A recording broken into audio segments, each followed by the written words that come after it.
What is going on, Small Gains family? Welcome back to the podcast. If you're on a run, I hope your run is going well. If you're in the gym, I hope you have a productive session and my voice isn't too annoying in your ears while you're lifting weights. Before we start today, I just want to take a quick second to shout out all of our American family. I have a lot of folk from the States that work with me on my Superhuman membership, on my Fast and Ferocious program, and in my one-to-one program.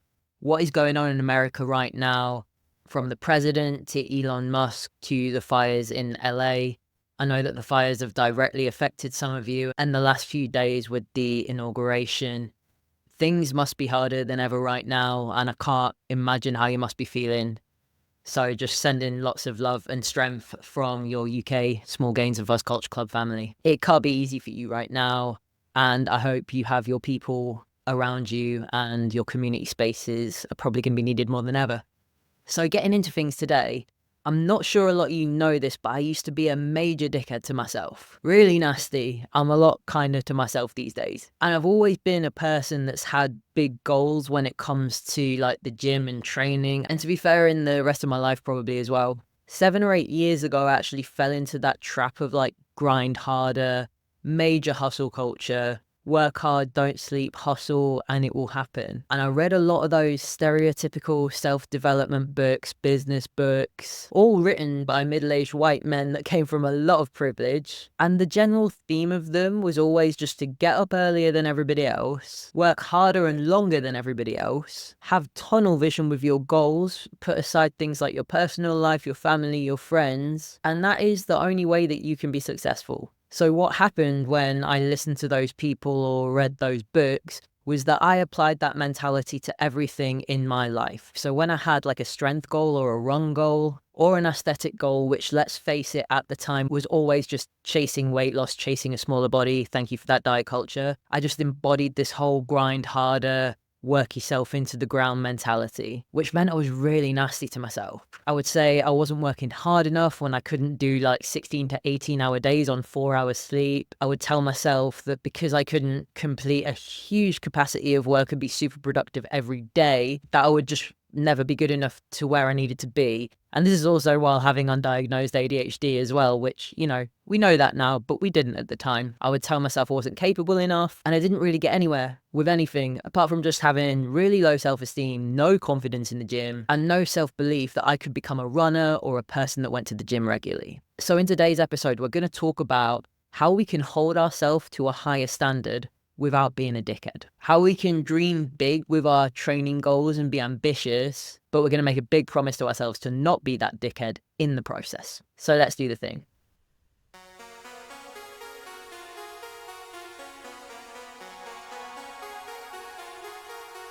Welcome to Small Gains, the inclusive strength and running podcast where we celebrate progress over perfection and chase intentional incremental gains in our strength and running. Here we believe that small, consistent steps lead to big transformations in our training, our lifestyle, and our overall well-being. So if you're new here, welcome to the most wholesome corner of the fitness industry. If you've always felt like a little bit of an outcast to mainstream fitness culture and norms, you are going to fit in just amazing here, I promise. So how do we hold ourselves to a high standard without being a dickhead? I've basically broken this down into 3 sections of things that I want to talk about with you today.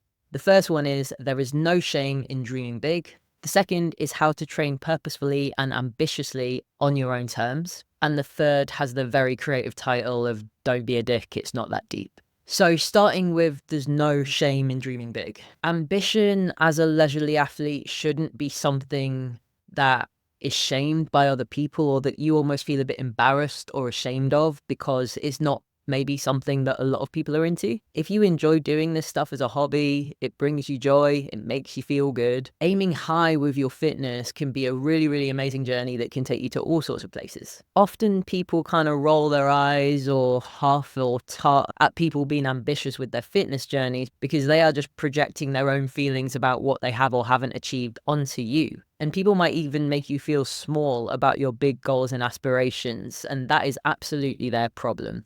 If you want to do an Ironman, if you want to do a marathon, if you want to deadlift 5 times your body weight or do 20 unbroken pull-ups, aim high and don't worry about another person judging you.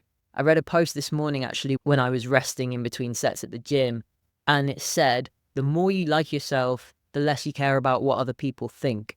So holding yourself to that standard without being a jerk to yourself ties in with that really, really nicely, because you don't fall into that hole of self-loathing like I have done many times when I was just beating myself up for the things that I didn't do that I thought I should have. Often people that shame people with high goals when it comes to their fitness or running or strength, they're actually scared of failing themselves. And we know when it comes to fitness that it's basically try, fail, regroup, tweak, rinse and repeat.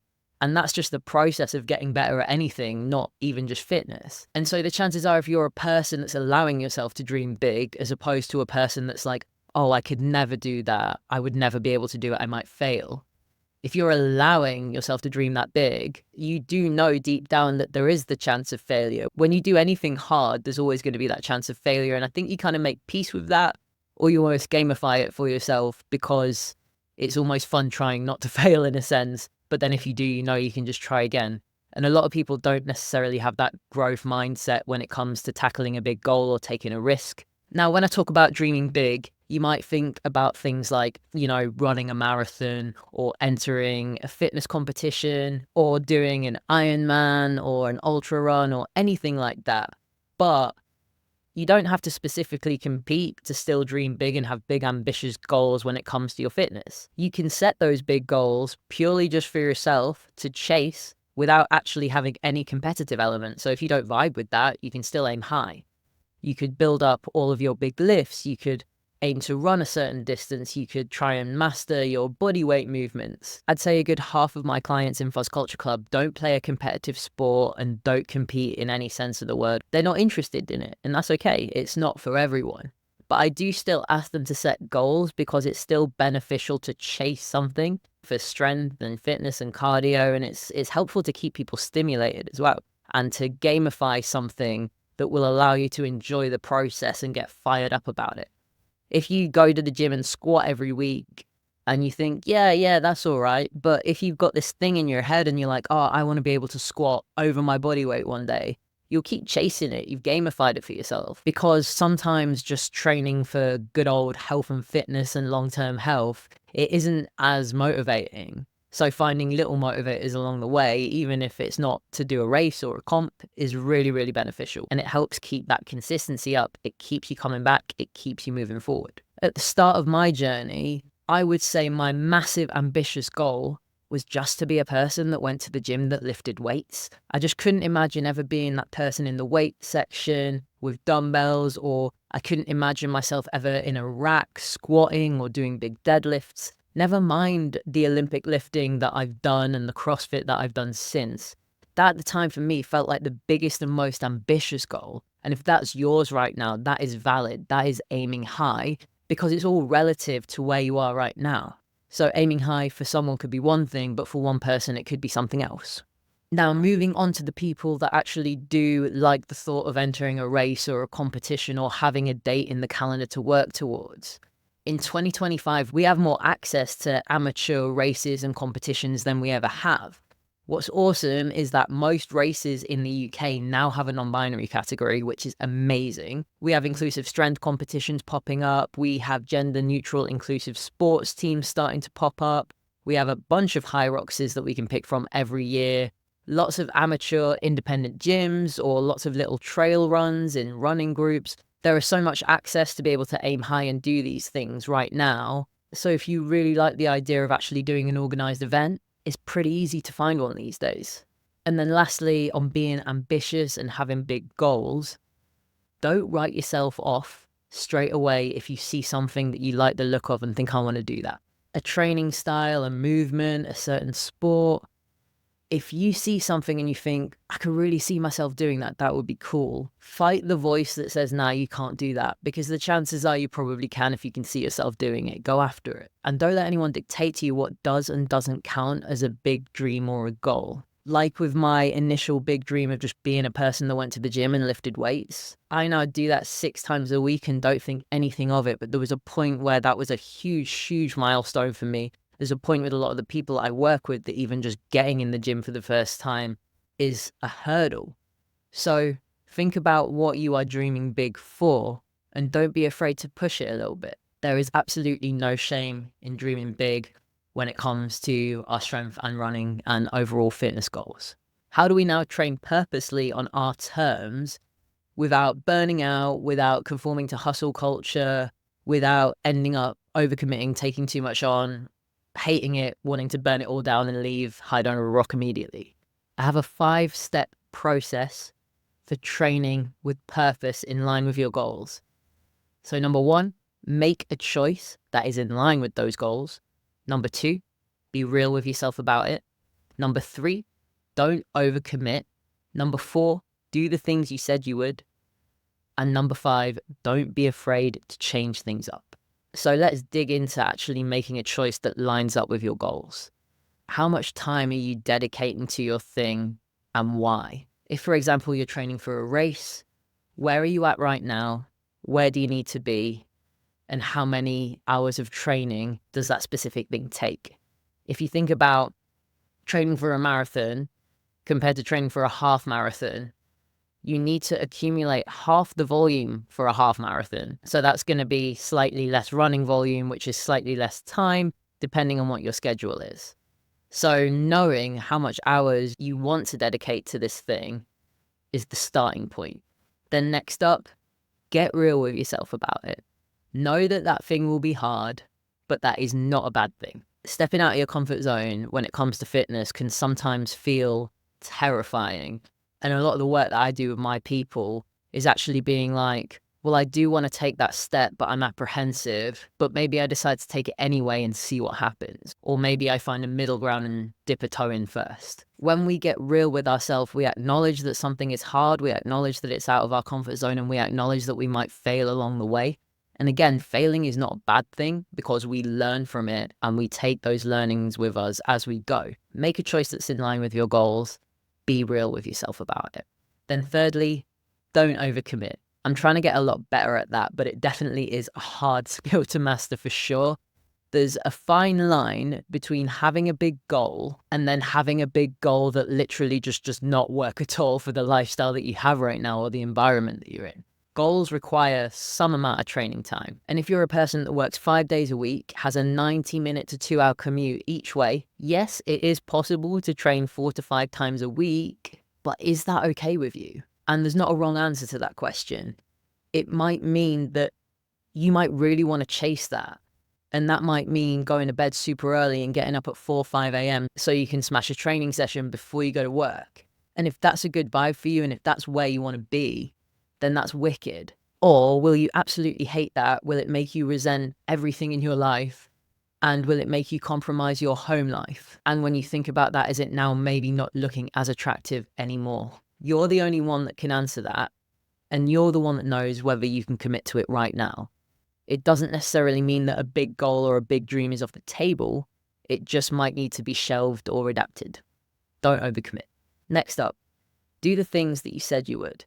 Now when I wrote this note, I think I was a bit worried it would come off work hard, play hard, but all I mean by do the things that you said you would is just honor your commitment to the thing. And that doesn't mean you can't change anything along the way. It doesn't mean you can't adapt. It doesn't mean you can't take a break. If you've committed to something, just do the things you said you would.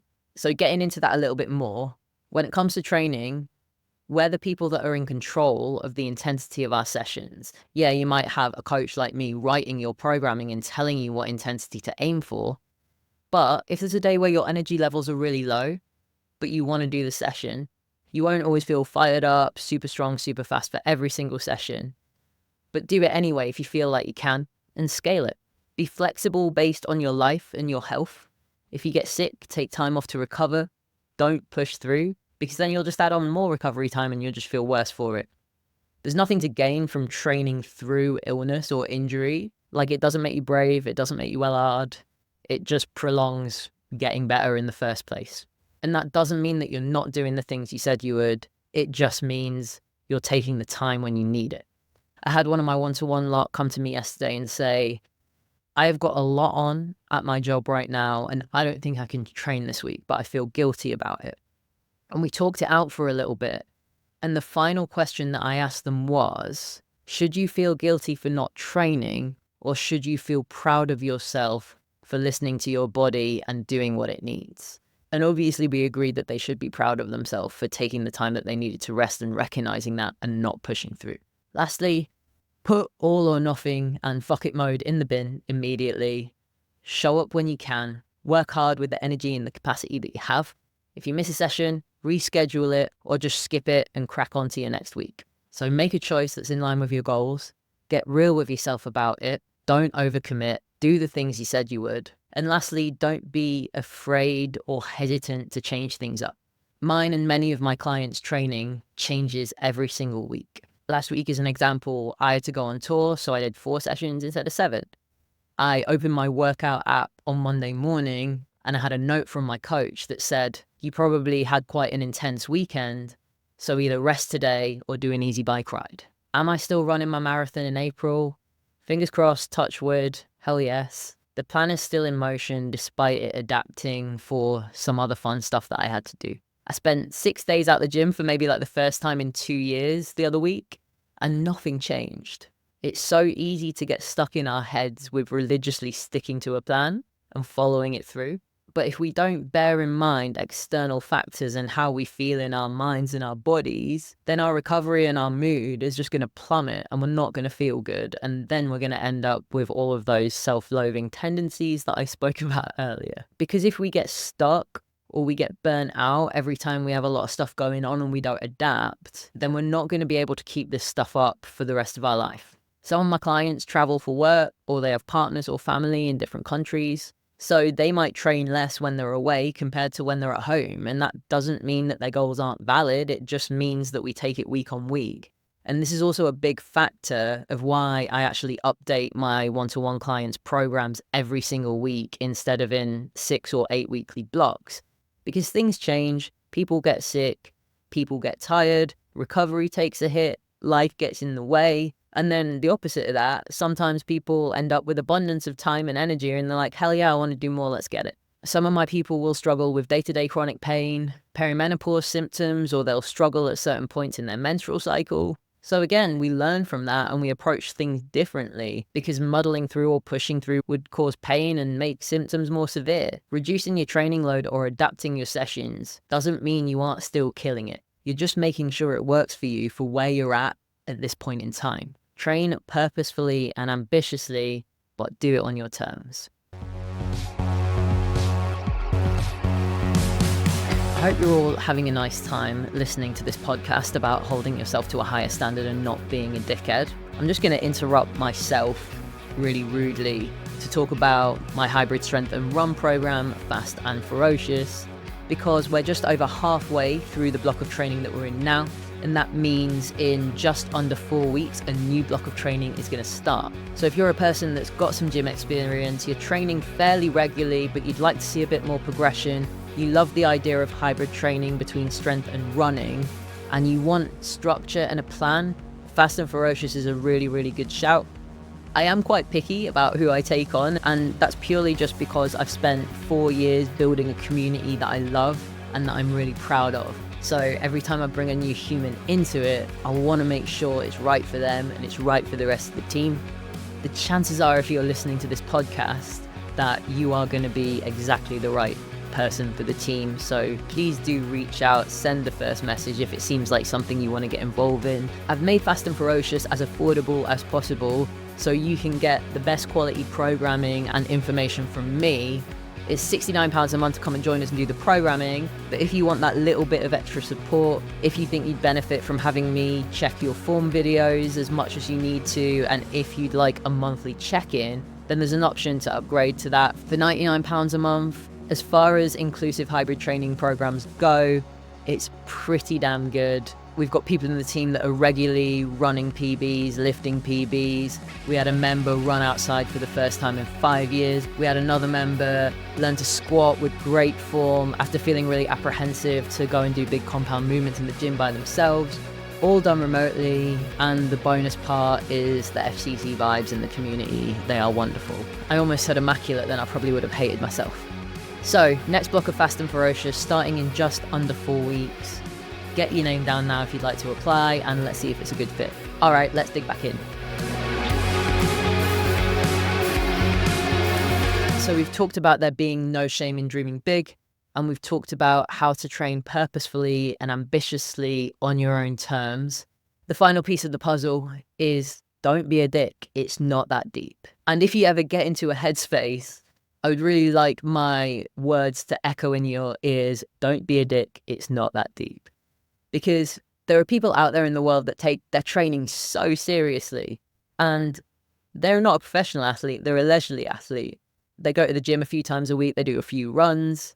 They make good progress, but it's not our livelihood. It's a hobby. Being a leisurely athlete is something we get to do, and that's really fun. But when you start taking it too seriously, all of the fun just kind of disappears. You get hung up on the details, the data, the numbers, and then you start talking to yourself like a dickhead. You start telling yourself you're not good enough. You start telling yourself you're not working hard enough. I tell this story on the podcast a lot, but at the start of my journey, I would force myself to get up at 6 a.m. and train 5 times a week. And I haven't even nailed one. And I was taking it so seriously and I wasn't enjoying it and it wasn't fun. And I just wish someone had said to me, Lucinda, it's not that deep. You don't need to take it this seriously. Now, everyone that I work with, and including myself, and even like the coaching community that I'm a part of with my coach, everyone trains hard, dreams big, has big goals, works hard, but we all have a really, really nice time. We don't take it too seriously, and that makes it fun. Getting to do sports, lift weights, run around, it's a massive privilege. And it doesn't mean you shouldn't aim high, it doesn't mean you shouldn't work hard, but don't fall into that trap where you are pushing and pushing and pushing and putting a lot of emotional weight onto really specific small things. If you find yourself getting frustrated if you miss a lift, or if you don't get a PB every single run, or if you miss a session, it feels like the end of the world, that is a sign that you're probably taking it too seriously. If you find yourself stuck in a loop of negative mental chatter, telling yourself you're not good enough, you're not working hard enough, you can't do this, that's a sign you're being a dickhead to yourself. And if that's kind of your natural narrative, because it absolutely was mine, it's actually really hard to challenge that and get away from it. And that won't be easy and it might take a while, but recognize it when it happens and challenge it. If you miss a workout and guilt starts to creep in, it's like, oh, well, you're never going to be able to do this. You're rubbish. What's the point in doing anything at all? Say, wait a minute, that is not the case. Don't be a dick to yourself. It is not that deep. So that, my friends, is how we hold ourselves to a higher standard with our training without being a dickhead to ourselves. I hope it's been helpful. I want everyone to want big things for themselves, aim high, step out of their comfort zone if that's a dream of theirs. But we do just need to be a bit nicer to ourselves as well. So to recap, there is no shame in having big goals and big dreams when it comes to your fitness journey. Train purposefully, but do it on your terms, and don't be a dickhead to yourself. So on that note, let's wrap this episode up. I have a feature now where you are now able to ask me a question or request a future topic or a future guest that comes on the podcast. I read all of them and I will reply to all of them. You can be anonymous if you would like. So follow the link in the show notes, and if there's anything you want to ask me, anything that you're struggling with, I will go through it in an episode. Or if you just want to request something, chuck it in there. I've had loads of you messaging what you would like to see for the future of Small Gains, lots of nerdy deep dives about strength, running and nutrition. I've added all of them to my list. I consider all of them. If you haven't already, please subscribe to the podcast wherever you're listening to it. And if you're feeling extra nice, please leave it a comment or leave it a review. Really helps me find all of the wonderful people. It really helps with the reach of the podcast, and that just allows me to keep doing this and add more awesome people to the family. Keep chasing the small gains, and I'll see you in the next one. Bye.